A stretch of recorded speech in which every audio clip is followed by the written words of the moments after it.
ladies did talk about the bond that I referred to.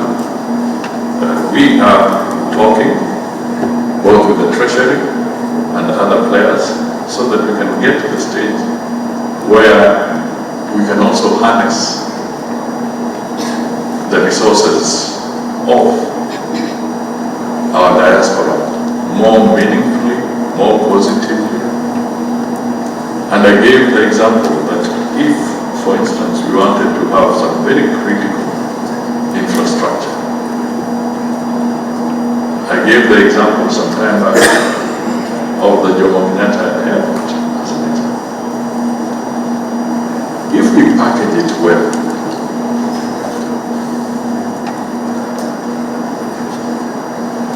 and we have a prospectus that makes a lot of sense, I can tell you the diaspora can fund and finance a new airport.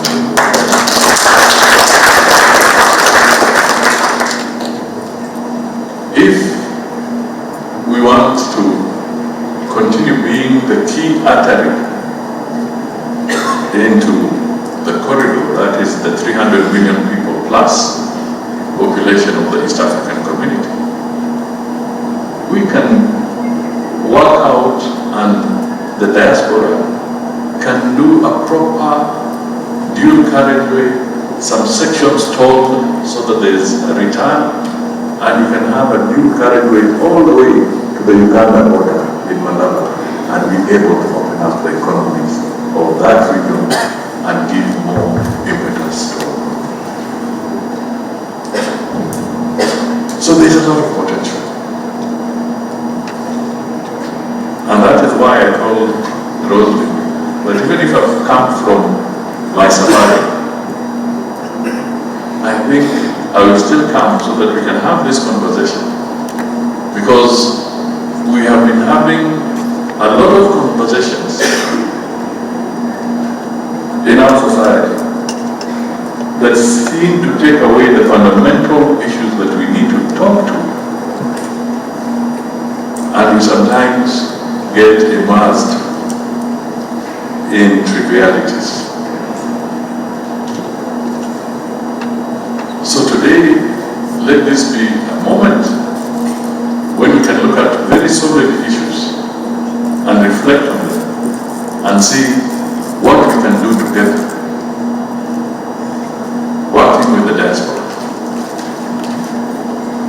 I would like you to have well-organized special purpose vehicles set up by the diaspora. Well-organized special purpose vehicles.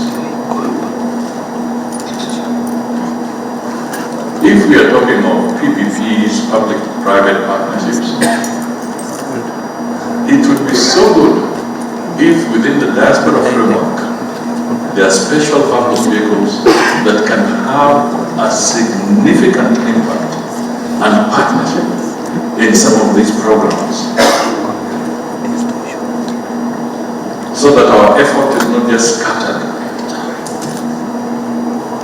in little drops, but we can have our effort collated and put in very, very significant blocks that can alter the policy levels and the policy, the thinking that we have in different investment programs.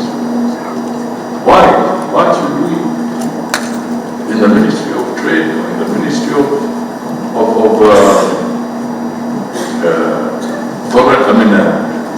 Treasury,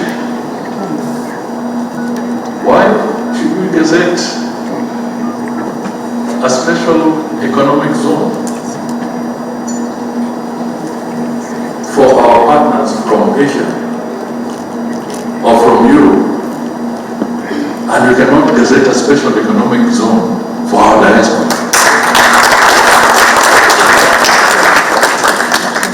To take up some serious manufacturing or to take up some serious innovative program and then use that as a launchpad for export.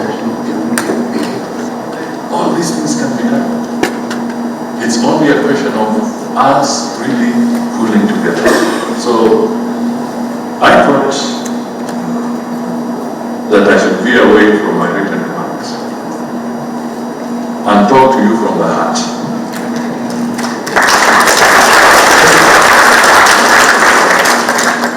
on some of these issues.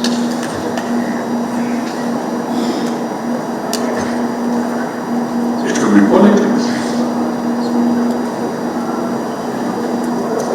We are now seeing situations where the Kenyan diaspora are staging demonstrations against their own country in certain places.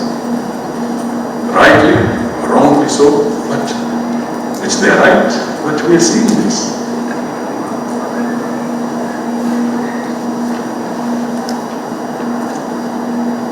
I don't think that is where we want to go. I think we want to start working on a more organized approach to some of this. A few days ago, on another trip, I was in Geneva, and I went to meet with the UN High Commission for Human Rights. And believe you, even though sometimes we have bloody noses from our own local issues, where we punch each other and we don't look so good. But comparatively, the United Nations High Commissioner for Human Rights still said that in spite of your bloody nose, because of your local issues, you, Kenya, can still host a multi-country center for human rights in the region.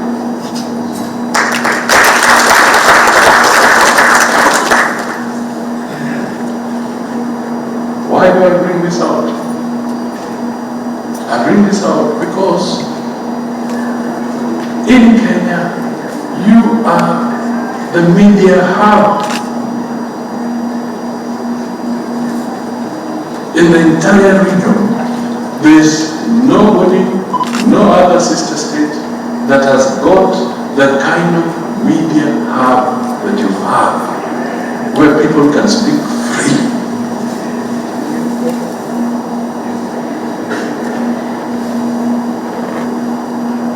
Take it seriously. Don't just throw it away. It's the reality. Let us not cut our noses to spite. Let us work together. And there is so much potential. And ladies and gentlemen of the diaspora, I am here to tell you, you have a partner. You have a partner in this journey.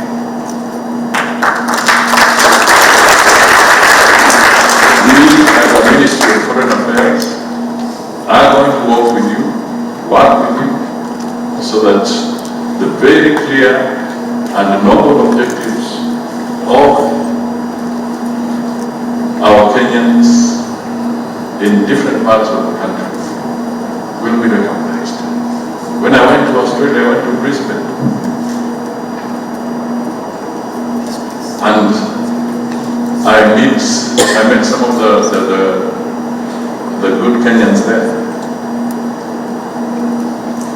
And as we were walking into the lift into the Prince Charles Hospital in Brisbane, the lift door has a huge mirror. Then, for a moment, a life-size mirror. And you know very well, in malaria-prone areas, sickle cell anemia becomes quite prevalent. But a ghost can be prohibited. And for the younger children, it can become very difficult if it is always in capsules.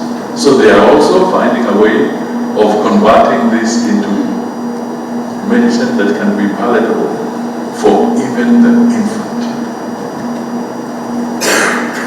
And I was telling them, once you are through with this process, it will be important that you become one of the key suppliers on the Kenyan scene, so that KEMSA and others can buy medicine from you and be able to deal with sickle cell challenges in the region.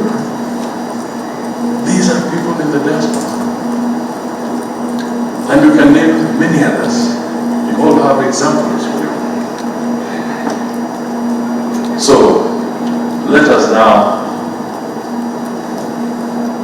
elevate our conversations to the next level. One level is the legal framework, but the other level, which I think is even perhaps more important, let this earthquake remind us that we can no longer waste time looking for the smaller things in our villages. Let us seriously elevate this conversation to the higher pedestal so that we can find solutions both for the nation but also for the well-being of each individual citizen. Because a prosperous individual citizen contributes to a prosperous nation. So we now must galvanize our efforts in that direction. So I think I've said enough. And I can assure you, if I had read the speech, I would not have felt so relieved.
Thank you.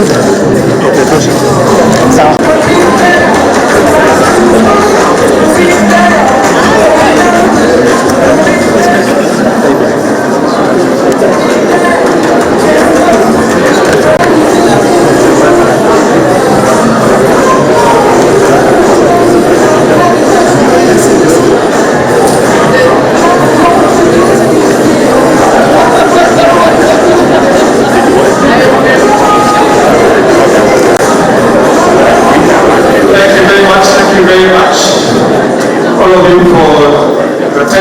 Dinner will be served on that floor, but before that, we're going to have two Acacia restaurants. Kenyans in the diaspora, members of the diplomatic corps, thank you so much for time. To all staff members of the State Department for Diaspora Affairs, and then after that we'll have a photo with the members of the diaspora over here. So please, members of the diplomatic corps, and we're going to use the elevator on my right to access